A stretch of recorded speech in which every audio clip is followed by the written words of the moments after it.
네, 우리 옆에 분과 인사하시겠습니다. 주님 우리 안에 함께 하십니다.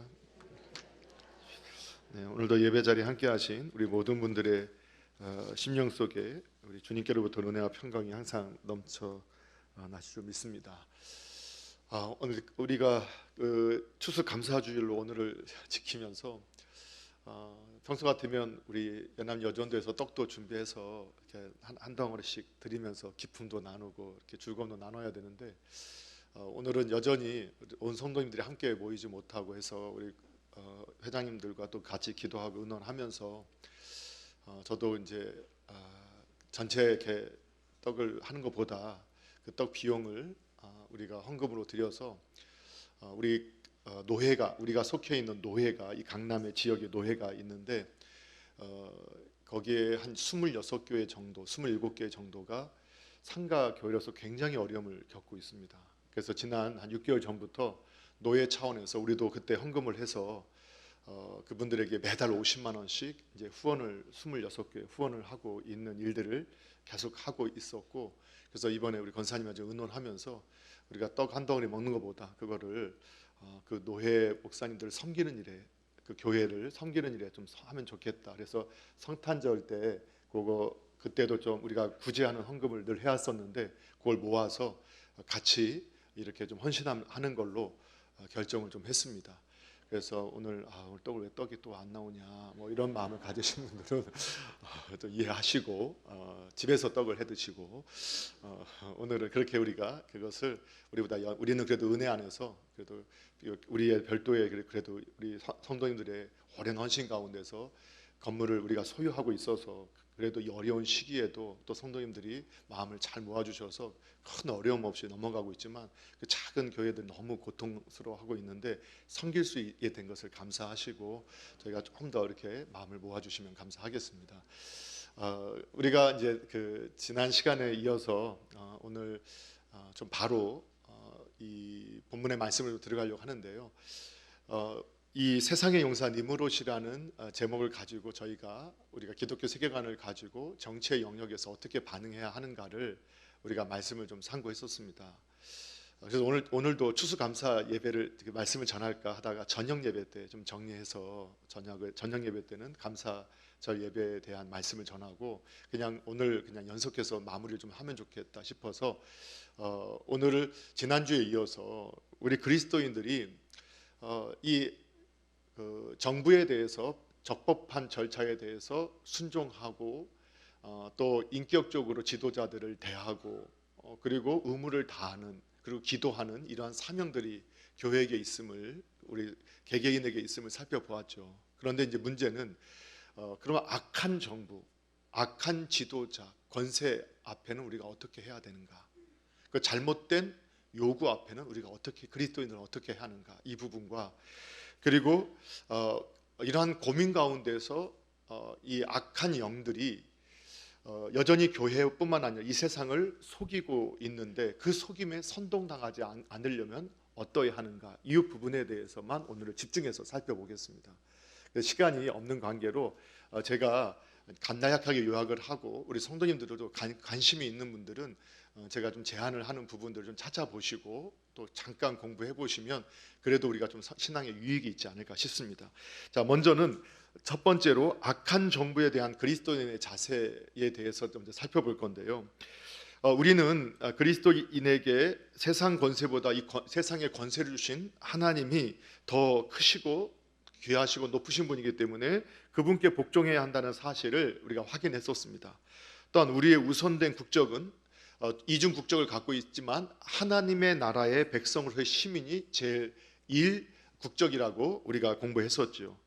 그렇기 때문에 우리는 이 땅 가운데서도 이 하나님이 세우신 권세에 우리가 복종하고 또 그 의무를 다해야 한다는 것을 지난 시간에 살펴봤습니다. 그런데 문제는 그 권세가 악과 죄와 불의를 시민에게 행하도록 강요하고 또 하나님의 뜻에 명백히 위반될 경우에 그리스도인들은 어떻게 하는 것인가라는 것입니다. 자, 그럼 어떻게 할까요? 성경의 원리를 찾아보니까 이러한 악한 정부의 잘못된 요구에 대해서는 우리 그리스도인들은 저항하고 거절하고 또 대항할 수 있어야 한다라고 성경이 말씀을 하고 있습니다. 이게 제 말이 아니라 성경에서 다니엘, 구약의 다니엘서에 보게 되면 다니엘과 세 친구들은 그 당시에 그 제국의 공무원과 같은, 그것도 고위 공무원에 속하는 사람들이었음에도 불구하고 우상에게 절하라는 그 명령에 그들이 모든 부분에서 가장 탁월한 사람들이었고 성실한 사람들이었고 국가에 유익을 주는 사람이었음에도 불구하고 그러한 요구를 들었을 때 또 그들이 누릴 수 있는 모든 것을 포기하고 기꺼이 그 명령에 거절하고 심지어는 잘못된 그 명령에 의해서 부당한 이러한 그 처벌을 받게 되는 과정들을 볼 수 있습니다. 또 다니엘은 누가 보더라도 흠이 없게, 그리고 인격에도 일에도 전혀 문제가 없었던 사람에도 불구하고 그 악한 세력들에 의해서 음모 가운데서 그가 우상에게, 그 왕 외에는, 황제 외에는 어떠한 대상에도 절하지 말고 기도하지 말라라는 그 명령이 무슨 의미인지를 알면서도 그는 그 명령에 순종하지 않았고 거절했고 거부했고 오히려 어떤 훗날에 올 불이익을 알면서도 그대로 그 일을 행했던 것을 볼 수 있게 됩니다. 그러면 신약에 와서는 그렇지 않느냐? 그렇지 않죠. 신약에 와서도 당시에 이스라엘의 사도행전을 보게 되면 이스라엘의 국회라고 할 수 있는 산헤드린 공회에 이 대제사장과 공회 의원들이 이 베드로와 요한을 사로잡고 그를 때리기도 하고 옥에 가두면서 협박하면서 네가 다시는 예수의 이름을 증거하지 말라라고 요구하죠. 정부가, 국가가 요구한 상황이었습니다. 그런데 이때 베드로와 요한은 하나님 앞에서 너희 말을 듣는 것과 하나님의 말씀을 듣는 것 어떤 것이 옳은가 너희가 판단하라 하면서 오히려 그들은 그들의 명령을 거부했고 그들의 지시를 따르지 않았고 오히려 하나님의 말씀을 따랐던 것을 우리가 볼 수 있게 됩니다. 그렇죠? 그렇기 때문에 우리는 그 더 높은 권위를 갖고 계시고 그 권세를 우리에게 주시는 하나님 앞에서 신앙의 양심을 따라 우리는 하나님의 명령에 순종하는 길을 택해야 한다는 것을 여러분 믿으셔야 합니다. 예, 안 믿으실 건가요? 네, 믿으셔야 돼요. 그런데 문제는 우리가 이렇게 잘못된 정부의 시책이나 또는 잘못된 이 악과 불의의 행위를 강요할 때 거절하고 저항할 수 있어야 되는데 어떠한 방식으로 해야 하는가라는 것은 교회의 끊임없는 논쟁입니다.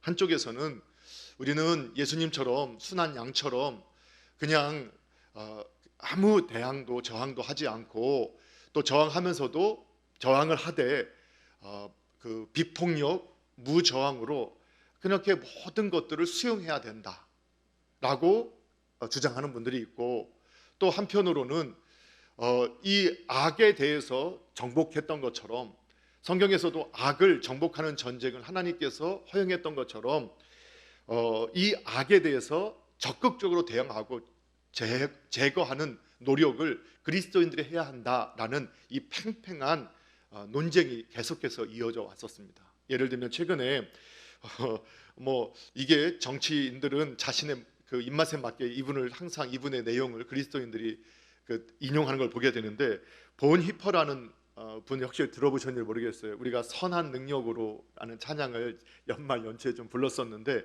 그분이 그 선한 능력이라는 그 시를 감옥에 나치 치하에서 감옥에 갇혀 있을 동안에 성탄절을 앞두고 작시한 내용이라고 알려져 있습니다.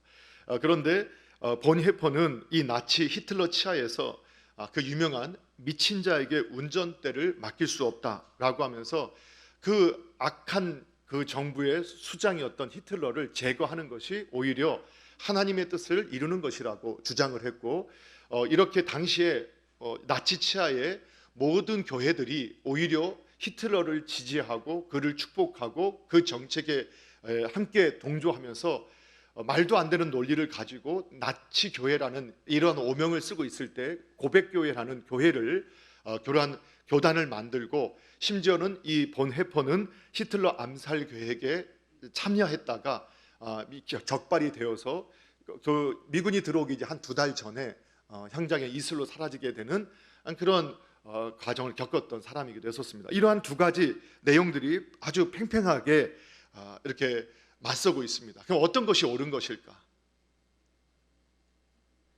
어떤 것이 옳을까요? 자, 그것에 대해서 예전에 제가 더 미션이라는 영화, 혹시 여러분 미션 영화 기억하시나요? 아마 1987년도인가 80년대에 나왔던 영화예요. 제가 아마 학생 때였던 것 같아요. 그래서 중학생인지 고등학생인지 모르겠어요. 그 당시 지금도 아마 그러는 것 같은데 단체 관람 영화를 보게 했거든요. 그때 미션을 영화관에 대한극장인가 어느 극장에 가서 그 미션 영화를 봤는데 정말 감동을 많이 받았었습니다. 그런데 그 미션 영화가 그리스도 안에서 용서에 대한 강력한 메시지를 줄 뿐만 아니라 이러한 악한 정부의 명령에 대해서 우리 영적 지도자들과 성도는 어떻게 해야 되는가에 대한 아주 첨예한 갈등, 그거를 설명해 주고 있습니다. 그래서 여러분들이 한번 그 영상을 찾아보시면 좋을 것 같아요. 유튜브에 제가 보니까 무료로 볼 수 있게 나와 있습니다. 2시간 정도 되는데 아주 보면 시간 가는 줄 모르고 감동을 받는데 2시간 정도 시간이 걸렸는데 화질은 별로 좋지 않습니다. 크게 키우니까 화질은 안 좋은데 화질을 좋게 보시려면 1,200원을 내시면 아주 화질 좋게 볼 수 있더라고요. 그래서 여러분이 꼭 보셨으면 좋겠어요. 그런데 제가 그 중에서 그 악한 정부의 결정에 어떻게 대항해야 되는가, 어떻게 대응해야 되는가에 대해서 그 뒤에 나오는 영상을 좀 편집해 봤습니다. 우리 부목사님한테 부탁을 해서. 그런데 이제 그 내용은 어떤 것이냐? 이 당시가 이 제국주의의 정책으로 남미가 포르투갈과 스페인에 의해서 정복 전쟁에 휩쓸려 있었고 식민지화되고 있는 과정 중에 가톨릭의 예수회라고 하는 신부들이 그 중에 과라니족에 가서 어렵게 복음을 전하게 됩니다. 그런데 이러한 이권의 문제 때문에 결국은 국가와 또 교황청과 추기경에 의해서 이 과라니족들을 쫓아내도록 결정을 하게 됩니다. 그때 선교사들에게도 너희가 빨리 거기서 거기 있지 말고 떠나라 하는데 이 선교사들이 그럴 수 없다 하고 그들과 함께 하기로 결정을 합니다. 결정을 하는데 그런데 그 안에서 어떻게 대항할 것인가에 대해서 의견이 갈리게 됩니다. 그래서 한쪽에서는 지금 말씀드린 것처럼 우리가 폭력으로서 무력으로 대항해서는 안 된다 라는 소수의 의견과 또 많은 분들은 내가 사랑하는, 하나님이 사랑하는 이 양들을 보호하기 위해서 우리는 총과 칼을 들어야 된다라고 주장하는, 그러면서 이 무장을 했던 신부들과 그 함께했던 그 사람들이 정부 군에 의해서 그 군에 의해서 죽임을 당하면서 마지막 장면에 그 남은 신부와 그 성도들이 이렇게 무저항 운동으로 걸어가는 장면입니다. 그 다 아는 장면이지만 함께 보도록 하겠습니다.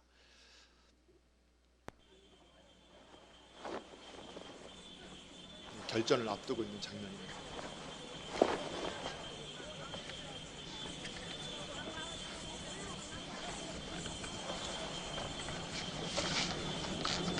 Father, I've come to ask you to bless me.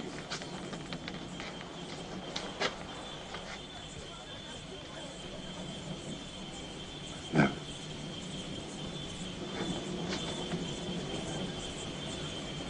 If you're right, you'll have God's blessing. If you're wrong, my blessing won't mean anything.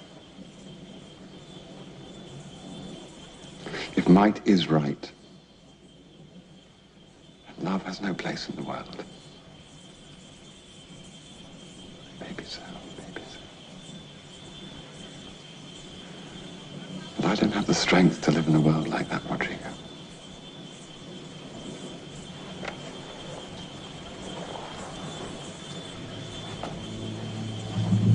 I can't bless you.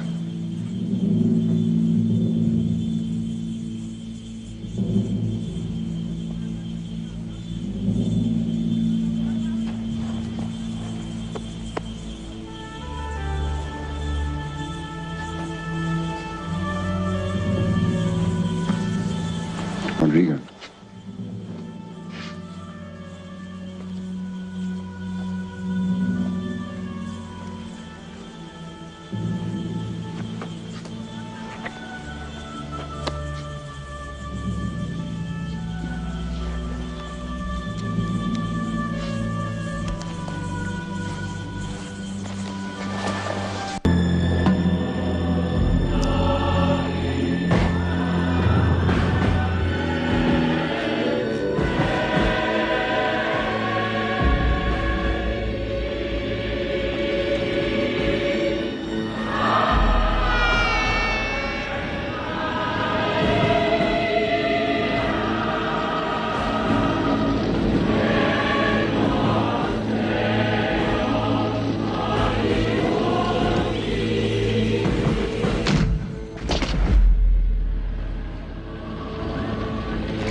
그 뒤에 장면이 이제 그 십자가 그 떨어졌던 것을 다른 원주민이 이제 들고 다시 가는 장면까지 하려고 했었는데 거기까지 나오지 않았어요.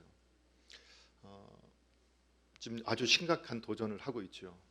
아마 그 영화를 보다 보면 그 잘못된 명령에 그들이 찬양을 부르고 있으니까 그 당시에는 다 가톨릭이나 개신교, 기독교인이라고 했기 때문에 총을 쏘지 못하는데 지휘관이 쏘라고 명령을 할 때 어떻게 해야 되는가?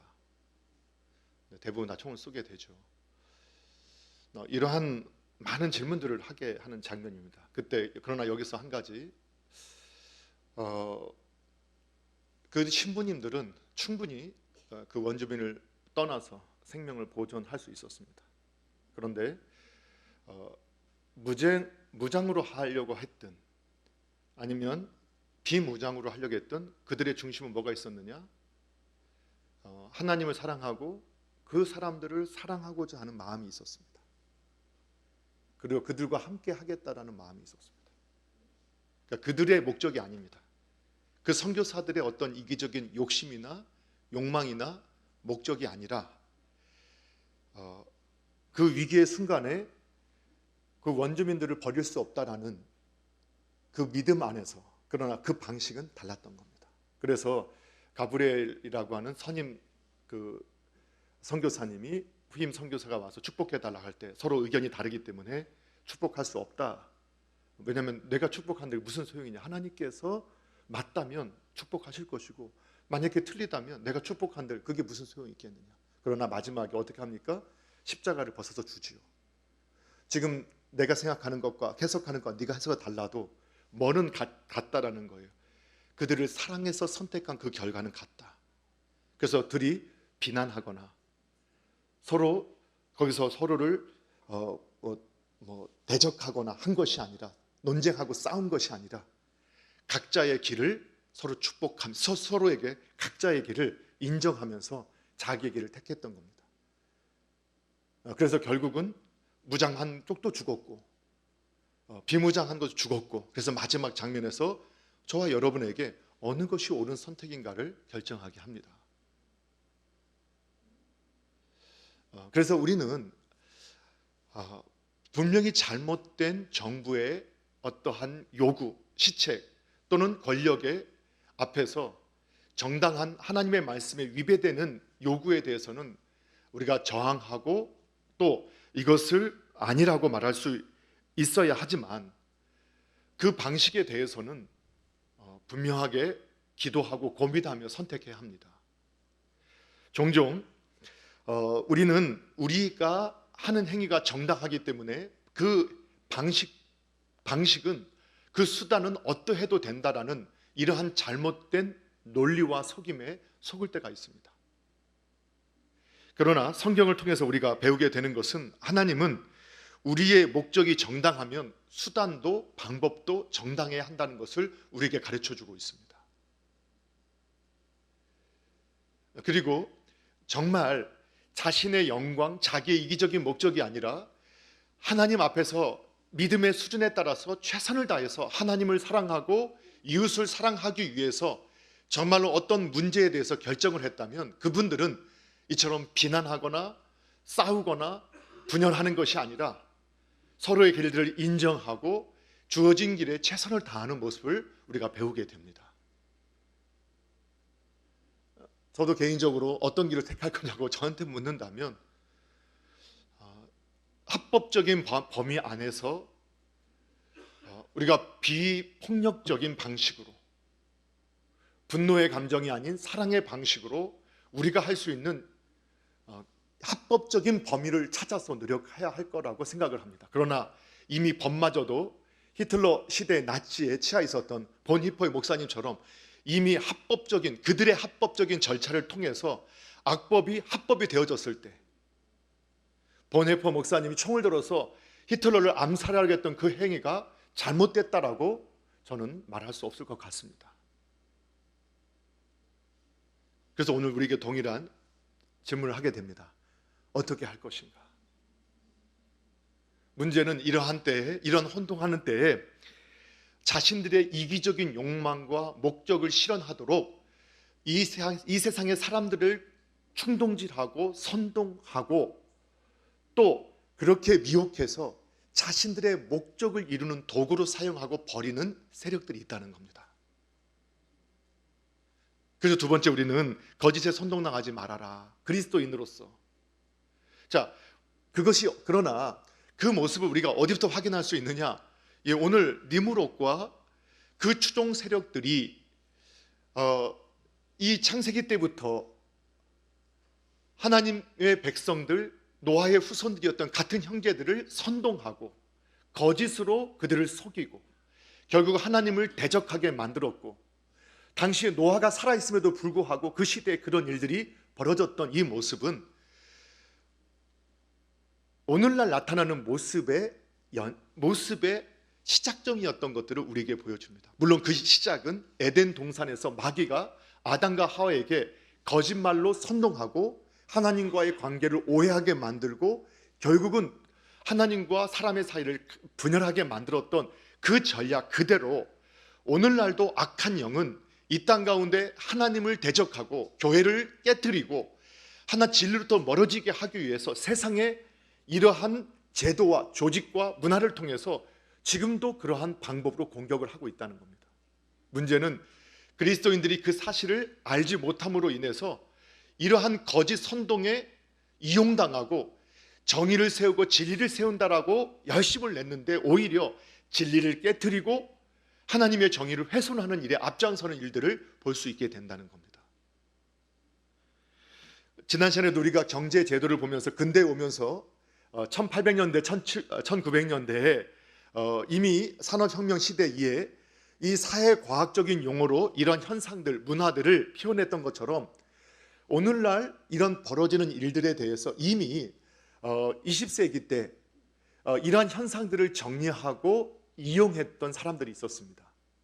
그래서 제가 오늘은 그들에 대한 내용들을 정리해서 이제 간단하게 설명을 드릴 텐데, 여러분 혹시 관심이 있으시면 요즘에는 인터넷 이러한 포털 사이트나 유튜브를 통해서 이름하고 이런 내용들을 좀 치면 아주 정리를 잘 해놓은 것들이 많이 있습니다. 오랜 시간 걸리지 않습니다.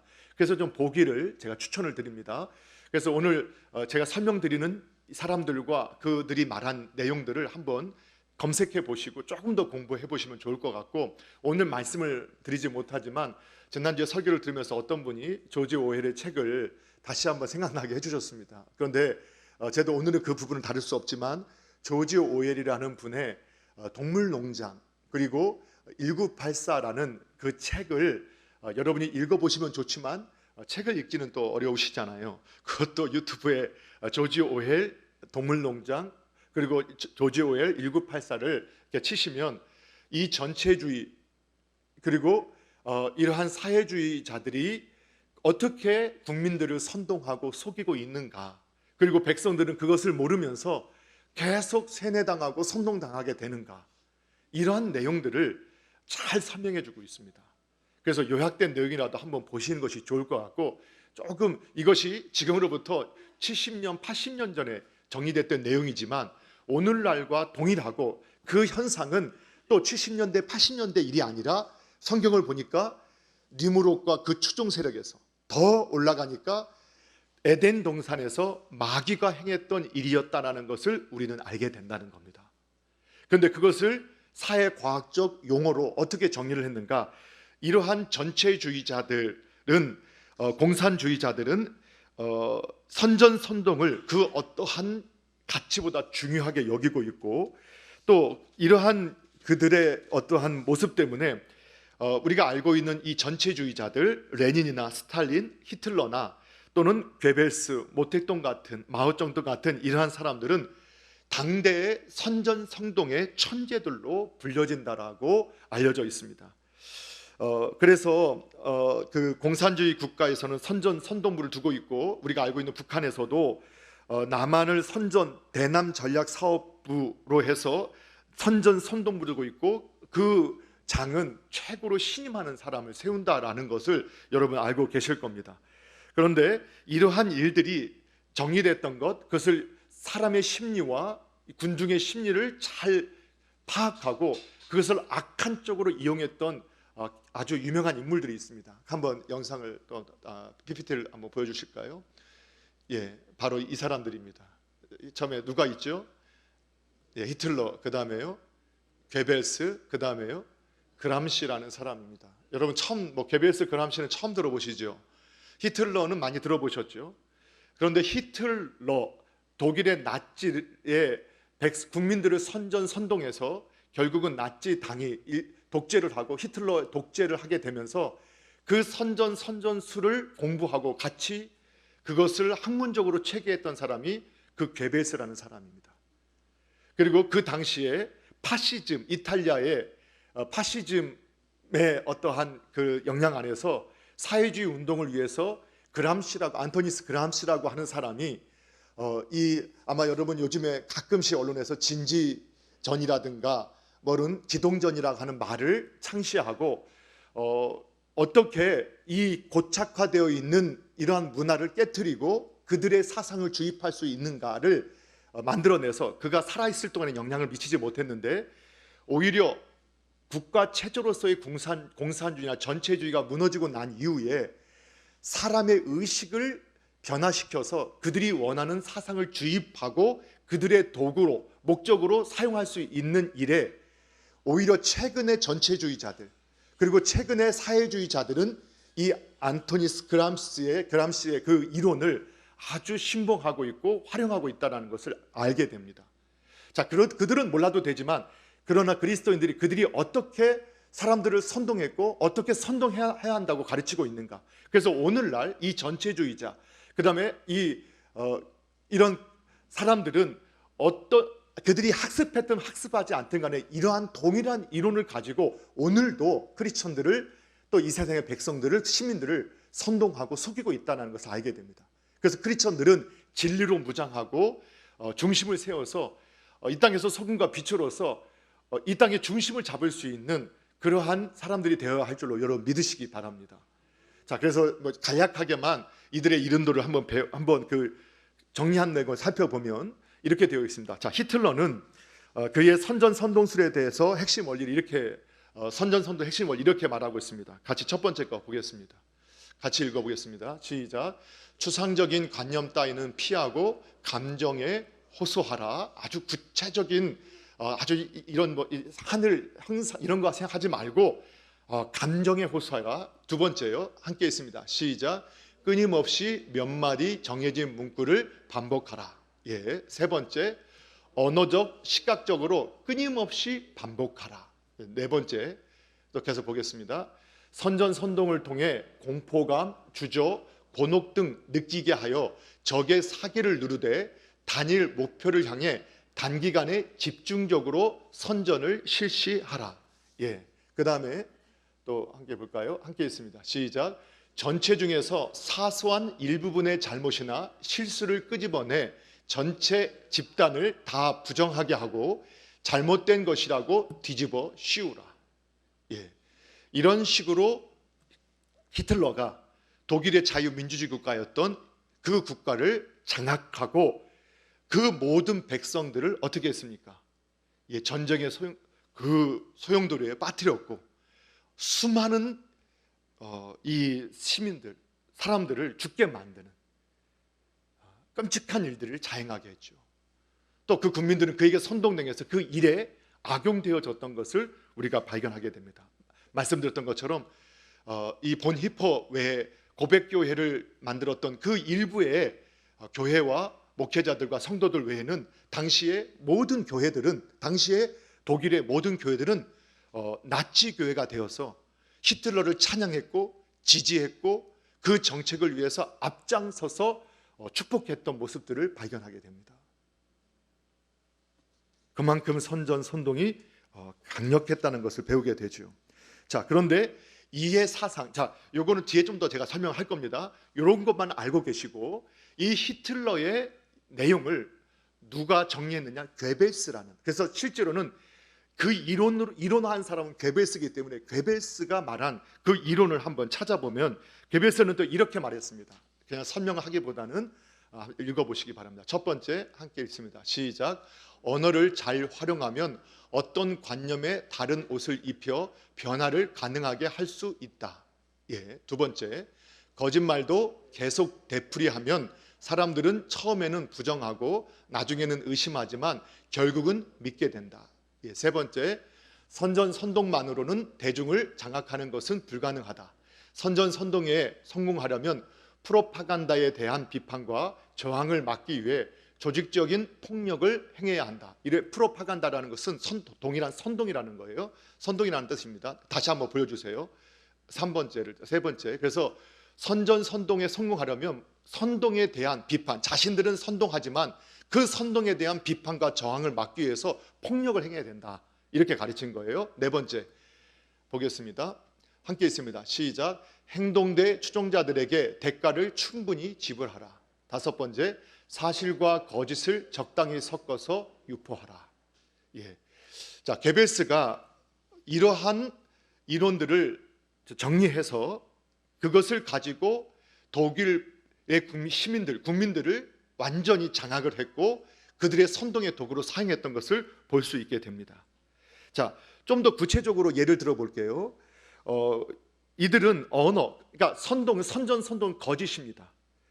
그래서 이 거짓이 아주 사람들에게 먹히고 또 사람들을 움직이게 하려면 어떻게 하느냐. 그래서 그들은 이 추상적인 말, 하늘, 축복, 평화 이런 말들, 아주 안정 이런 말들은 쓰지 않고 증오, 파괴, 살해 등 쉽고 거친 말을 사용할 뿐만 아니라 그것을 단순한 개념을 반복해서 그리고 아주 매몰차게 사용하라고 가르치고 있어요. 반복해서. 그 다음에 이것을 어떻게 하라겠죠? 끊임없이 언어적, 시각적으로 반복해서 보여줘라. 여러분, 그래서 우리가 북한 영상 보면 막 그림도 여러분 보신 적 있죠? 그 다음에 뭐 김일성 동지와 함께 뭐 이렇게 막 글씨 다 써놓고 이런 걸 시각적으로, 언어적으로 계속 반복해서 보여주게 되어 있어요. 자, 뿐만 아니라 이 거짓말을 게벨스가 뭐라고 말을 했냐면 거짓말도 계속 되풀이하면 사람들은 처음에는 부정해요. 그러나 나중에는 의심하지만 어떻게 된다고요? 결국 믿게 된다. 그래서 이렇게 표현해서 게벨스는 선동은 한 문장으로 가능하지만 이를 반박하려면 수십 쪽의 문서와 증거가 필요하다. 그리고 반박할 때면 민중들은 이미 선동되어 있다. 오늘날 이제 뇌과학이 발달하면서 행동 경제학에서 놀라운 사실을 발견하게 됐는데요. 사람은요 계속적으로 일관된 그 내용을 주장을 계속해서 듣다 보면 어떻게 되느냐? 뇌의 인지 구조가 바뀌어진다는 거예요. 그것이 사실이든 사실이 아니든 상관없이 일관될 말을 계속해서 듣게 되면 사람의 뇌가 인지 구조가 전환이 돼서 그것을 사실로 받아들이게 되는, 그렇게 된다는 것을 최근에 연구 결과로 확인하게 됐다는 거예요. 그래서 거짓말을 하는 사람들은 자기 거짓말을 믿는다는 게 뭐냐? 자기가 거짓말을 계속 반복하면 자기가 실제로 그런 사람이라고 믿게 되는 거예요. 사람들도 마찬가지고요. 그런데 그것만으로 부족하니까 어떻게 하느냐?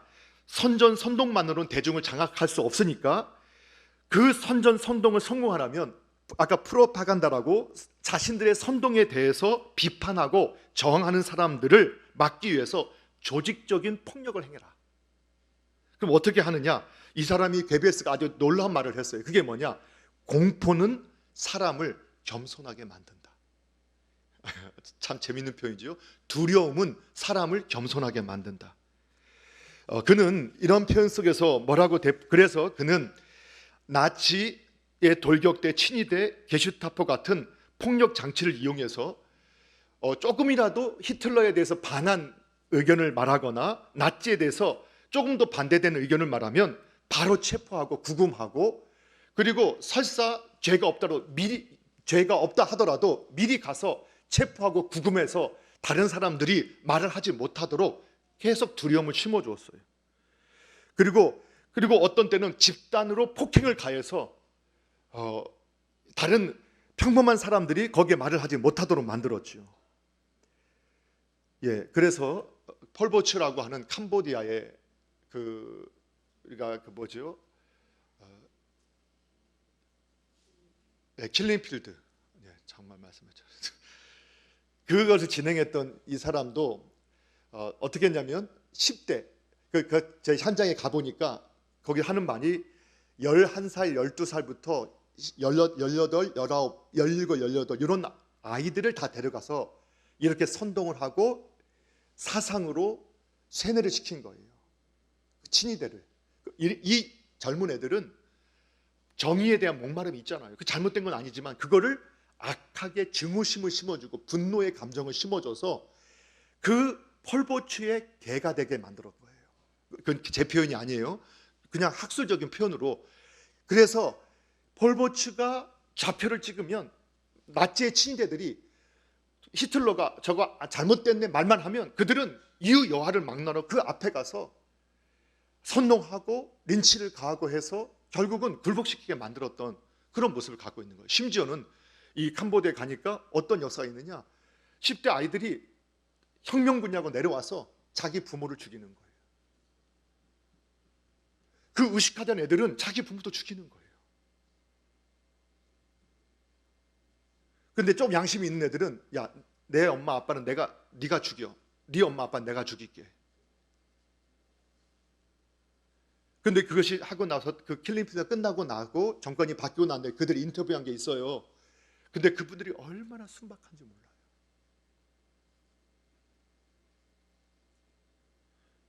예. 그래서 이렇게 선동을 당하게 된다는 거죠. 여러분, 제가 예전에 이런 예를 들었잖아요. 그 탈북자 분들 중에서 그 말들을 들어보면 우리가 이제 영상을 보면 김정은이가 딱 나왔다. 그러니까 사람들이 오열을 하면서 박수를 막 치고 하니까 많은 분들이 저거 다 뭐라 했을까? 동원하고 연출한 거다 이렇게 했잖아요.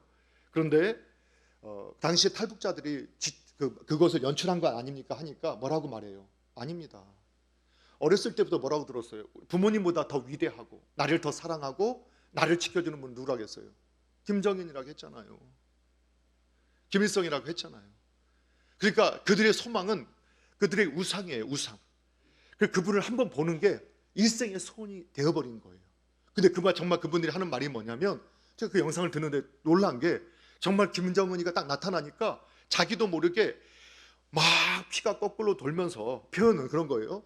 눈물이 와깍 쏟아지고 자기도 모르게 그 차가운 물로 뛰어들고 박수를 막 치면서 함성을 지르는 거예요. 마치 우리 젊은 친구들이 이런 아이돌 가수들 만나면 막 정신을 막 기절도 하고 눈물을 흘리는 것처럼 그렇게 됐다는 거예요. 왜? 예, 계속 반복해서 들으니까요. 그래서 제가 금요 철야 시간에 말씀드렸잖아요. 신천지의 이만희 씨가 이번에 이렇게 말했다고 하잖아요. 뭐라고 말했다고 했어요? 나 자살하고 싶으니까, 나 좀 그렇게 죽고 싶으니까 끝내주세요. 그러니까 이제 그 댓글 중에 읽어보니까, 야, 이제 신천지에 빠진 사람들이 여기서 벗어날 수 있겠구나. 아니요. 왜냐하면 신천지 애들은요, 모략이라고 거짓말을 가르쳐요. 거짓말을 통해서 하나님께 영광을 돌리자고 가르쳐요. 그렇기 때문에 그들은 지금 이만희 씨가 그 한 말도 뭐라고 생각할까요? 예, 모략이다. 그래서 오히려 더 마음을 공고하게 해요. 그게 선동당한 사람들의 특징이에요. 이론이 필요 없어요. 논리도 필요 없어요. 자, 그래서 어떻게 하느냐? 행동대 추종자들에게는 대가를 충분히 지불하라. 그래서 나치 정권 하에서 폭력 테러를 일삼았던 당이나 무장 조직, 도기국대 친위대가 나치가 권력을 딱 잡게 되니까 어떻게 됐느냐? 그들이 다 경찰이 됐어요. 그리고 어떻게 했어요? 그 히틀러에게 당에 충성했던 사람들을 모든 국가 요직에 앉히기 시작하는 거예요. 모든 국가 요직에. 그리고 그들에게 돈을 주고 명예를 주고 훈장을 줘서 끊임없이 격려해요. 그러니까 그들은 그들의 그런 대가를 받으니까 더욱 정신없이 충성을 하면서 히틀러의 조금만 반대하는 말만 있으면 이제는 말하지 않아도 알아서 가서 총으로 암살하고 죽이고 그걸 영웅화하게 만드는 이런 모습을 가지게 만들었어요. 자, 그러면서 여기에 나타나는 특징이 있어요. 그게 뭐냐면 이 괴벨스는 이러한 선동을 통해서 사람을 이용하기 위해서 분노의 감정을 심어줘야 하는 중요성을 알고 있었습니다. 그래서 오늘날도 그리스도인들이 이게 선동하는 것이냐, 정말 올바른 것에 대한 우리의 개혁의 의지인가는 뭘로 분별할 수 있느냐, 그 앞에서 내가 따라가는데 분노와 증오의 감정으로 따라간다. 그리고 앞에서 이끄는 사람들이 증오와 분노의 감정을 주입한다. 선동이라고 보셔야 돼요. 자, 괴벨스는 뭐라고 했느냐? 인간의 본능에 대한 쾌락은 이성을 마비시킨다. 쾌락에 대한 인간의 본능적 관심을 적절히 활용하라. 근데 인간의 가장 큰 쾌락 중에 하나가 뭐냐? 분노의 대상을 가지고 분노하는 거예요. 분노를 표출할 때 인간은 쾌락을 느끼는 것 같아요. 그걸 정확히 알고 있었어요. 그래서 이 괴벨스는 또 뭐라고 말했느냐? 분노와 증오는 대중을 열광시키는 강력한 힘이다. 그래서 그 분노와 증오를 일으키기 위해서 대중의 감성과 본능을 자극하라. 그래서 선동하는 데 자리 가면요, 막 작두를 갖다 놓는다든가, 그리고 형상화된 거 가지고 사람들한테, 그리고 나서 이 선동하는 거기에 결과는 뭐가 나타나냐? 반드시 분열하게 하는 영으로 역사합니다. 분열하게 하는 영으로. 왜냐하면 분열하게 하지 않으면 자신들의 선동으로 사람들을 끌어들일 수 없기 때문에 그들은 끊임없이 분열을 회책하고 분열을 선동합니다. 예를 들면 강자와 약자, 가진 자와 못 가진 자, 부르주아와 프롤레타리아, 수도권과 지방, 강남과 강북, 대기업과 중소기업, 서울대와 비서울, 의료진과 의료 혜택을 받는 사람들, 도시와 농촌, 또 전라도와 경산도, 흑수저, 금수저, 끊임없이 이분법, 이원화, 끊임없이 분열시키게 됩니다. 그리고 이용이 끝나면 과감하게 버려버립니다. 예, 그게 이제 그래서 히틀러도 1차 세계대전을 패하고 나서 30여 개 연합군과 함께 베르사유 조약을 맺게 되죠. 그런데 그것 때문에 나중에 많은 배상금 때문에 고통당하고 있는 독일인들에게 이 베르사유 조약을 체결했던 그들이 배신자다, 국가의 배신자다 하고 낙인을 찍고 그들을 선동하면서 국민들을 선동해서 그들을 죽게 했어요. 그 다음에 이 나치는요, 극우 세력입니다. 그러니까 공산주의자들은 그들이 받아들일 수 없었어요. 그래서 그들이 크리스천들과 그 사람들의 막 지지를 받으면서 어떻게 했느냐, 공산주의자는 우리가 용납해서는 안 된다 하고 또 분열시켰어요. 그리고 공산주의자를 박멸했어요. 그리고 난 다음에 그들은 국민들을 선동해서 유태인들이 문제다 하고 유태인들을 낙인 찍어서 그들을 죽게 했어요. 나중에 거기에 부역했던 교회가 그 일에 앞장섰어요. 물론 독일은 그렇게 한 목회자들을 다 단죄했습니다. 히틀러가 죽고 난 이후에 그 목회자들을 다 파면하고 면직하고 그렇게 하는 역사를 가지긴 했었죠. 그래서 이 선동하는 이 세력들이 뭐라고 하느냐? 자, 보세요. 선동의 특징은 뭐라고요? 분노와 증오를 심는다. 자, 오늘 영상을 봤죠. 우리가 영상을 통해서 그 신부들이지만 그들은 고통당하는 죽음 앞에 있는 그 성도들을 버릴 수 없고 떠나갈 수 없어 자신도 죽을 수 있다는 것을 알면서 그들과 함께 하기를 결정해요. 그들이 저항을 하려고 했던 그것이 무장의 저항이든 비폭력 저항이든 간에 그들의 목적은 뭐였느냐? 사랑이었어요. 사랑. 분노가 아니라 사랑이었어요. 누구에 대한? 그 성도에 대한, 그들을 지키기 위한.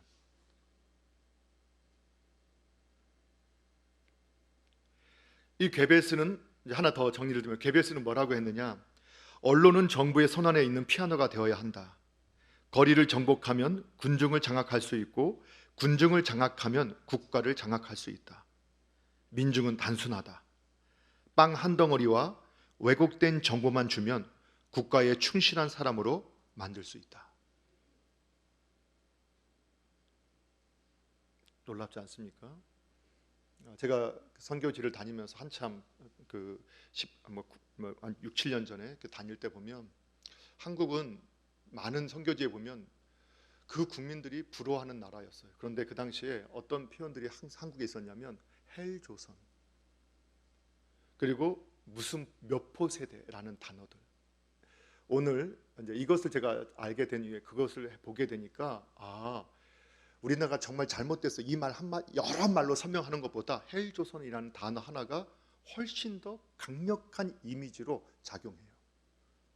근데 밖에 나가서 그 당시에 우리나라가 전 세계 해외여행을 가장 많이 다니는 나라 중에 하나였고 정말 계속 거기서 말하는 그런 것들.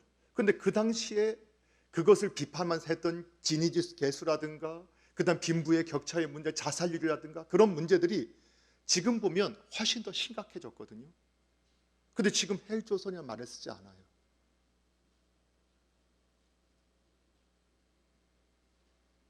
이상하지 않아요?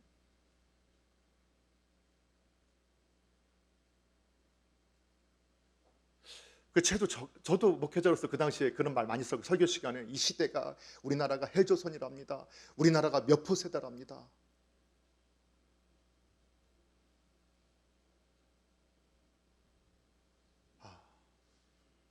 정말 내가 본질을 보고 있었던 것인가?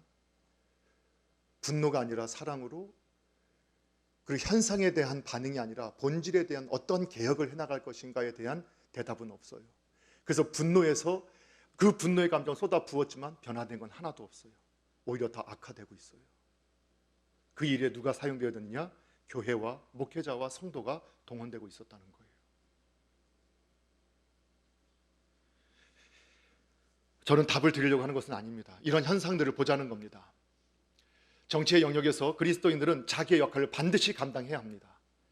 그리고 잘못된 것에 대해서 합법적인 방법으로, 그리고 가능하다면 무저항, 그리고 그러한 불이익을 감당하면서도 진리를 세우기 위해서 그 사회 곳곳에서 그 역량을 발휘하는 쪽으로 서야 한다라고 저는 믿습니다.